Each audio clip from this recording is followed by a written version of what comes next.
Hi again. This is the fourth part of It Started With a Vacation. Also, I do not own the Haikyuu characters and this does not accurately represent the Haikyuu characters. Hope you enjoy the video. In the morning, everyone was waking up, noticing that it had not been a dream and that they were still stuck in a forest somewhere. Rintaro, wake up. Akagi and Suna had cuddled together for warmth the night before, and that seemed to keep them alive enough. Michi, let me sleep. No. Why? Because we're still stuck in the middle of nowhere. Suna's eyes shot open as he sat up looking around and sighing. Right. We can't just stay down here. What do you think we should do? Climb the wall behind us? Suna said this sarcastically as Akagi slightly nodded. Michi, your arm is either broken, dislocated or both. You can't climb. But you can go. I'm not doing that. Suna looked behind him. The cliff wall wasn't very tall, but it was still intimidating to look at. Rintaro, you need to. No. Please. No. We need to know if anyone else is up there. Maybe we're not alone. I said no, Michi. I'm not leaving you alone. Suna said this harshly as Akagi's face softened as he grabbed Suna's shoulders. I'm fine. My arm is okay. I can take care of myself. I'm not doing it. Then I will.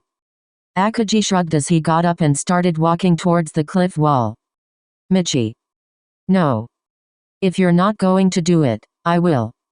But that's dumb. You'll kill yourself. Yeah, but what can I do? Not go. We need to know.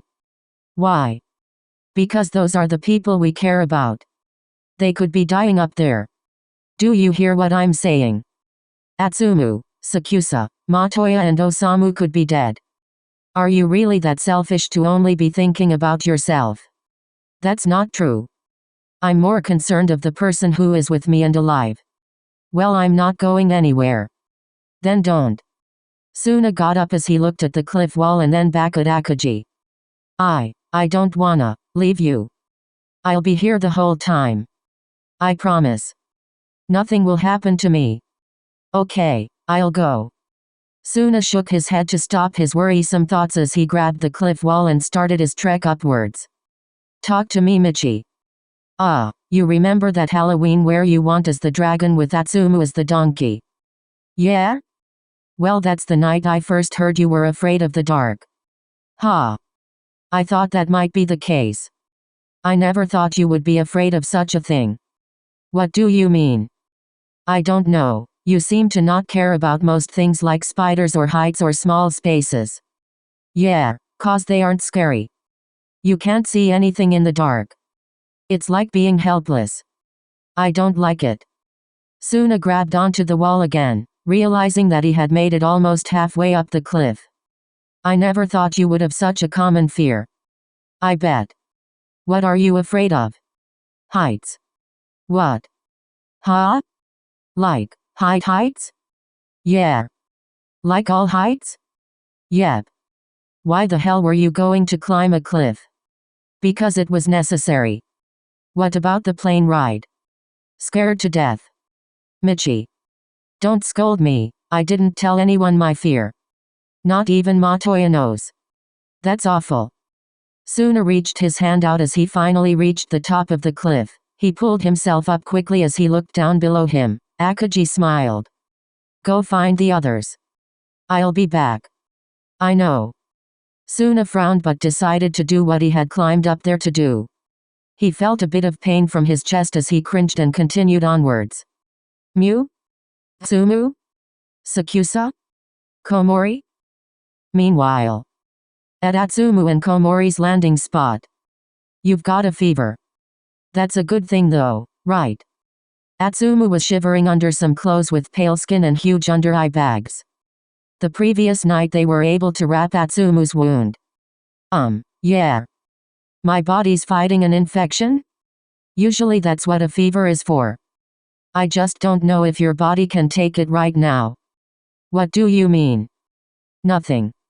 I mean nothing. You can't fall asleep though. I need you to be conscious.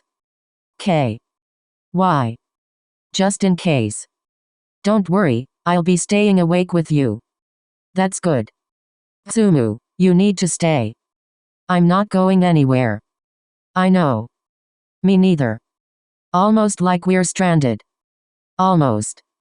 The two chuckled as Komori looked around the plane, wondering if he should stay with Atsumu or go look for food. I hope we don't starve. We won't. That's not how it works. Maybe not for you.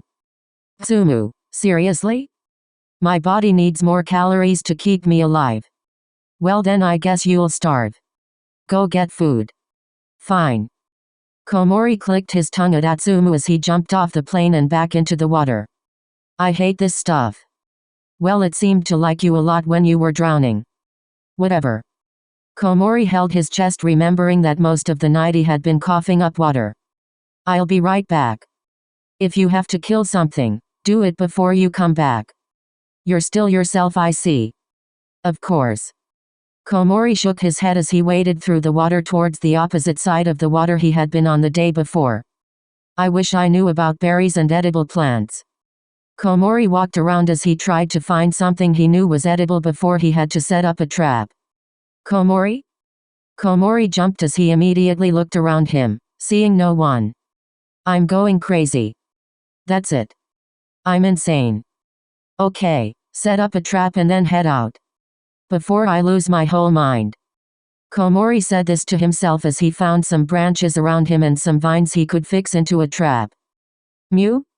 Suna? Okay, I definitely heard him this time. Suna? Komori?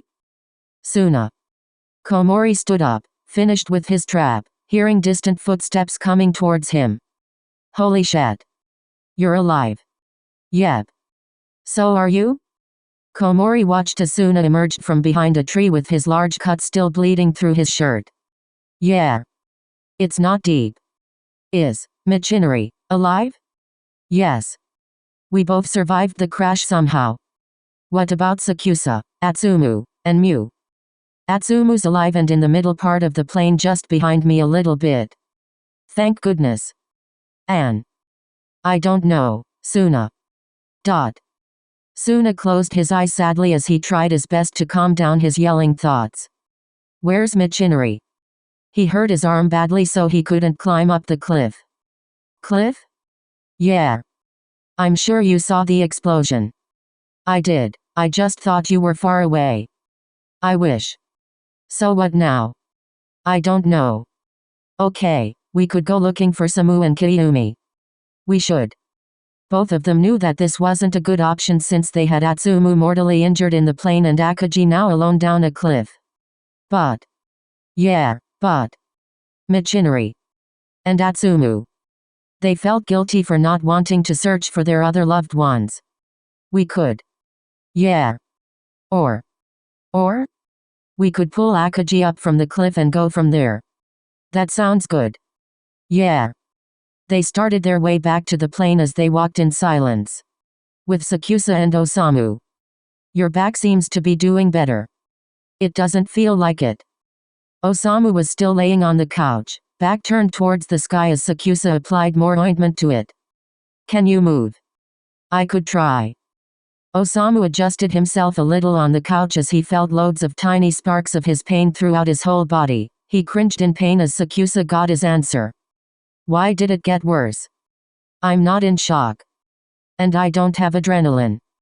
And I'm not tired enough for my brain not to recognize my nerves. This isn't good. Thanks, Captain Obvious. Can you at least move your toes? If I could feel anything below my neck, I bet I could. What? I don't know. The only thing I can feel is my painful back.